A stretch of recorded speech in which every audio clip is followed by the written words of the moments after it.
Hello అండి అందరికీ.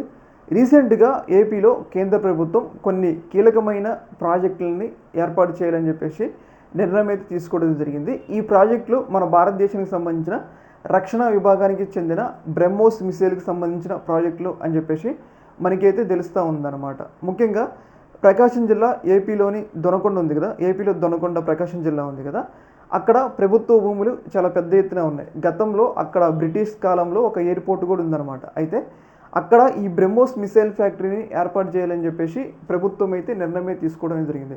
మనందరికీ తెలుసు, ఆపరేషన్ సింధూర్ తర్వాత బ్రహ్మోస్కి పెద్ద ఎత్తున ఆర్డర్స్, ప్రపంచవ్యాప్తంగా ఆర్డర్స్ పెరిగిపోయాయి అన్నమాట. దానికి అనుగుణంగా ఈ ఉత్పత్తుల్ని, ఈ బ్రహ్మోస్ మిసైల్ ఉత్పత్తుల్ని చేయాలంటే ఇప్పుడు మన దగ్గర 2-3 చోట్లే బ్రహ్మోస్ ఉత్పత్తులు అయితే అవుతూ ఉన్నాయన్నమాట. భవిష్యత్తులో డిమాండ్ దృష్టిలో ఉంచుకొని ఇప్పుడే మరిన్ని బ్రహ్మోస్ ఫ్యాక్టరీలని ఏర్పాటు చేయాలని చెప్పేసి కేంద్ర ప్రభుత్వం అయితే భావిస్తూ ఉంది. అందులో భాగంగా ఏపీలోని దొన్నకొండని సేఫెస్ట్ ప్లేస్గా ఎంచుకున్నారు. ఎందుకంటే బార్డర్కి దగ్గరగా, బార్డర్కి వెలుపల, అంటే భౌగోళికంగా కూడా దొనకొండ అనేది చాలా సేఫెస్ట్ ప్లేస్. వేరే దేశాలకు మనకి యుద్ధాలు జరిగినప్పుడు మన బ్రహ్మోస్ మీద అంటే ఆ ఫ్యాక్టరీ మీద అటాక్ చేయకుండా ఉండేందుకు ప్రకాశం జిల్లాలోని దొనకొండని అయితే ఎంచుకోవడమే జరిగింది. అందులో భాగంగా కొంతమంది రక్షణ అధికారులు దొనకొండకి వచ్చి పరిశీలించారనమాట.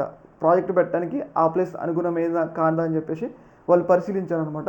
త్వరలో ఈ బ్రహ్మోస్ మిసైల్కి సంబంధించిన ఫ్యాక్టరీని కూడా దొనకొండలో ఏర్పాటు చేస్తారు అని చెప్పేసి ప్రకటించడం జరిగింది. అంటే బ్రహ్మోస్ మిసైల్ అంటే మన ఎక్కువ ఉత్పత్తి చేసే బ్రహ్మోస్ కాబట్టి బ్రహ్మోస్ మిసైల్ ఉత్పత్తి చేయడానికి అవకాశం ఉందని చెప్పేసి మనకైతే అర్థమవుతుంది.